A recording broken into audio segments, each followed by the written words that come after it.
Hello everyone, कल Delhi university का CSAS portal launch हो चुका है। आप सबने रजिस्टर कर दिया होगा या रजिस्टर नहीं किया है तो कर देंगे। उसमें बहुत ही कोई एडवांस डिटेल्स नहीं चाहिए आपकी, सिर्फ पर्सनल डिटेल्स और एकेडमिक डिटेल्स की रिक्वायरमेंट है। जो आपने रिक्वायरमेंट CUET का फॉर्म भरा था वही बेसिक रिक्वायरमेंट्स है, कोई एक्स्ट्रा ऑर्डिनरी रिक्वायरमेंट्स नहीं है जो ज़रूरत पड़े, इसलिए हमने उस पर वीडियो नहीं बनाया है। जो कुछ क्वेश्चंस आ रहे हैं स्टूडेंट्स के, कुछ बेसिक क्वेश्चंस हैं, क्वेरीज हैं, उनके आंसर हम आपके लिए लेके आए हैं और बहुत ही जल्दी एक लाइव सेशन भी ऑर्गेनाइज करेंगे ताकि और जो डाउट्स हैं आपके वो क्लियर किए जा सकें। ठीक है ना। तो अब बढ़ते हैं सवालों की तरफ। सबसे पहला सवाल है हमारा, what is the last date of phase 1। Phase 1 की लास्ट डेट क्या होगी? तो फेज 1 की लास्ट डेट वही होगी जब CUET का रिजल्ट आ जाएगा, क्योंकि फेज 1 है जिसकी लास्ट डेट इस phase 2।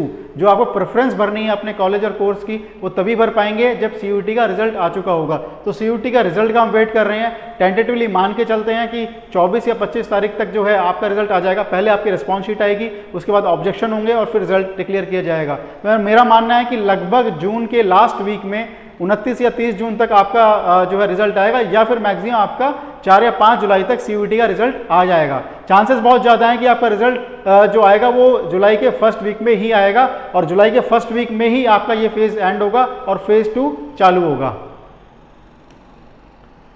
12th board marksheets not available.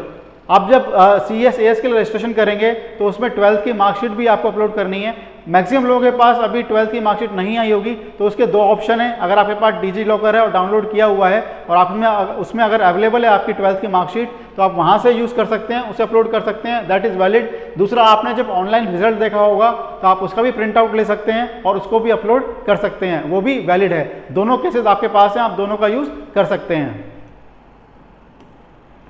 EWS certificate regarding काफ़ी डाउट्स आ रहे हैं कि आमिद उसमें तो मेंशन किया हुआ है कि वो SDM से मतलब साइन वगैरह कराना, वो डॉक्यूमेंट्स कंप्लीट करना ज़रूरी है। ऐसा ज़रूरी नहीं है।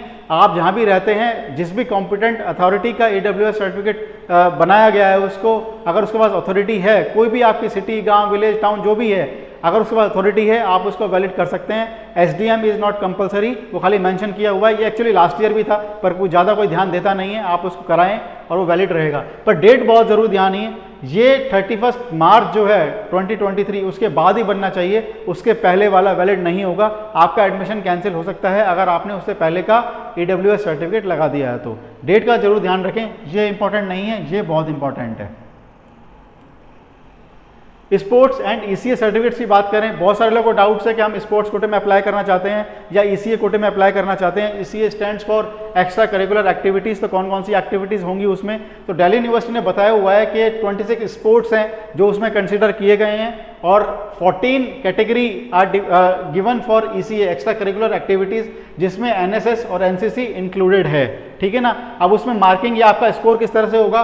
तो 25% weightage will be given to CUET scores और बाकी जो 75% वेटेज है वो आपका सर्टिफिकेट और ट्रायल को दिया जाएगा। तो यहाँ पे अगर वेटेज स्कोर की बात कर रहे हैं तो 25% will be given to your CUET score, not 12th board. CUET score given होगा और 75% जो वेटेज है वो आपके सर्टिफिकेट्स हैं जो भी, और जो आपके ट्रायल्स होंगे उनको गिवन होगा। ठीक है ना। तो आप इस कोटे में अप्लाई कर सकते हैं।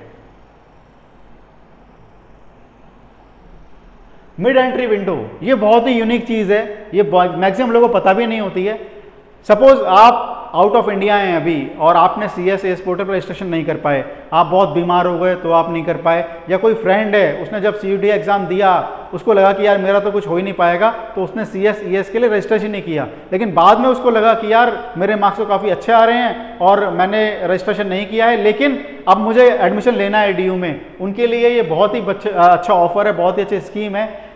DU क्या करेगा?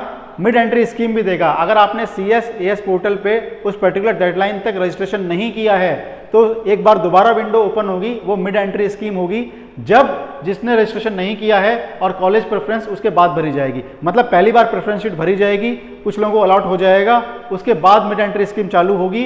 तो जिन लोगों को अलॉट हो चुका है उनका तो छेड़ा नहीं जाएगा, जो इसको कॉलेज और कोर्स अलॉट हो गया है वो रखा जाएगा, लेकिन जो बचे हुए हैं उनसे उनको यूज़ किया जाएगा और आप मिड एंट्री में भी कर सकते हैं। इसकी फीस जो उन्होंने बताई है वो 1000 रुपीज़ बताई है कि 1000 रुपीज़ की फीस रहेगी मिड एंट्री स्कीम की।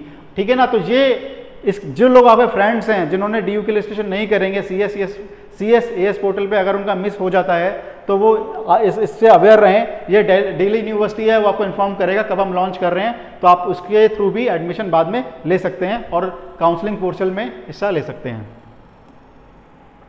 स्कूल ऑफ ओपन लर्निंग, अगर आपका CUET बहुत ख़राब हुआ है पर फिर भी आप DU से ही अपनी यूनिवर्सिटी से ही अपनी डिग्री लेना चाहते हैं तो ये बहुत ही एक अच्छा ऑप्शन है DU का, school of open learning. It is a kind of distance education, ठीक है ना।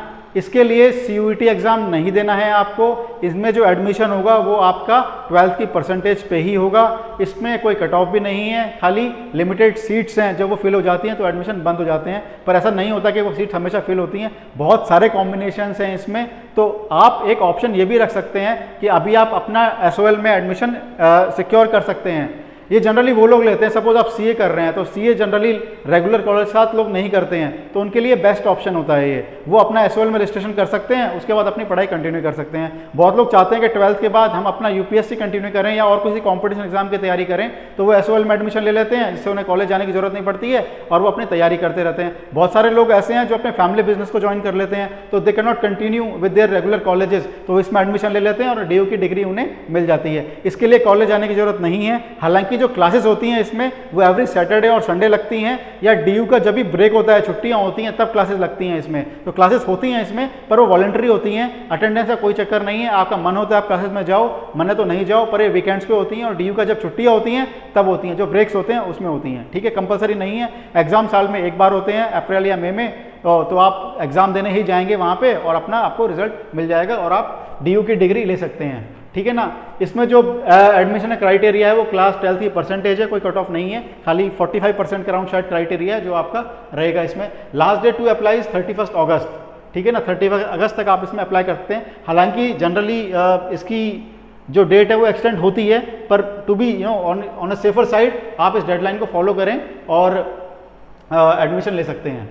अब आपके मन में एक डाउट हो सकता है कि पता नहीं मुझे CUET के थ्रू रेगुलर कॉलेज मिलेगा या नहीं मिलेगा, मैं SOL में एडमिशन लूँ या ना लूँ। तो उसका बेस्ट ऑप्शन है आप अभी SOL में एडमिशन लेके रखिए। अगर आपको लग रहा है कि CUET बिल्कुल ही ख़राब हो रहा है, मुझे रेगुलर कॉलेज नहीं मिलेगा, तो मेरे को करना DU से ही है, चाहे मैं प्राइवेट ही करूँ, चाहे मैं कॉलेज में ना जाऊँ, ठीक है ना। तो आप SOL में एडमिशन अभी ले सकते हैं। SOL में एडमिशन लेने के बाद रेगुलर कॉलेज की काउंसलिंग प्रोसेस में आप पार्टिसिपेट करते रहिए, जो CSAS पोर्टल के थ्रू है उसमें पार्टिसिपेट करते रहिए।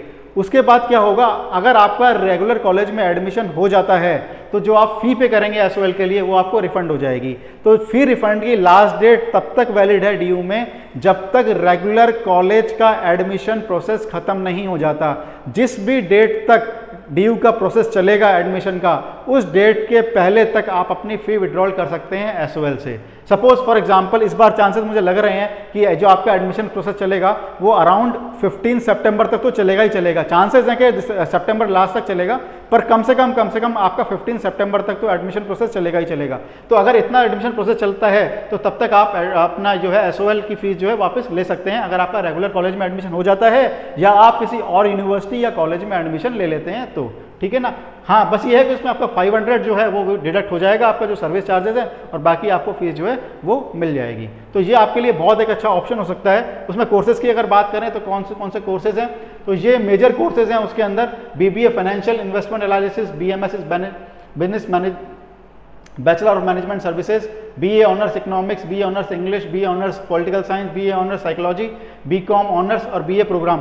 BA प्रोग्राम जो है इसमें वो 112 कॉम्बिनेशंस में ऑफर किया जाता है SOL में, ठीक है। तो बहुत सारे ऑप्शंस आपके पास ऐसे हैं जहाँ पे आप एडमिशन ले सकते हैं। इस बार 2 प्रोग्राम और लॉन्च किए हैं SOL ने। एक तो आपका BBA किया है, बैचलर इन कंप्यूटर एप्लीकेशन से किया हुआ है, और एक BA बैचलर इन साइकोलॉजी भी किया हुआ है। वो एक बार लॉन्च जब हो जाएगा, जब स्टार्ट हो जाएगा तब एक बार डिटेल और आपके सामने लेके आएंगे। अभी उनका प्लान है, पाइपलाइन में है, अभी तक उन्होंने ये फाइनल डिटेल्स उसकी प्रोवाइड नहीं की हैं, ठीक है। एक डाउट ही हमारा, कॉलेज कब से स्टार्ट होगा, तो DU का प्लान है जो अब तक उनका शेड्यूल चल रहा है उसके हिसाब से they are saying we will be starting our college from 16 August. तो आप मान के चलिए कि इस तारीख तक हाँ आराम से आपका प्रोसेस हो जाएगा। प्रोसेस मतलब ये ज़रूरी नहीं है कि सारी कट ऑफ लिस्ट आ जाएंगी, एटलीस्ट 2 कट ऑफ लिस्ट जो हैं तब तक आ चुकी होंगी, 2 कट ऑफ लिस्ट के स्टूडेंट्स पहुंच चुके होंगे और आगे प्रोसेस चलता रहेगा। 3rd कट ऑफ या 4th कट ऑफ चलता रहेगा, हो सकता है 3rd कट ऑफ तक भी आ जाए, बाकी उसके बाद चलता रहेगा। जिनका होता जाएगा वो ज्वाइन बाद में करते जाएंगे। Will CUET be conducted twice a year? हाँ, लास्ट ईयर भी CUET जो कंडक्टिंग बॉडी है उन्होंने बोला था कि हम 2 बार कराएंगे, एक बार अप्रैल या मई में होगा, दूसरा दिसंबर में होगा, और best of the score will be counted for the admission.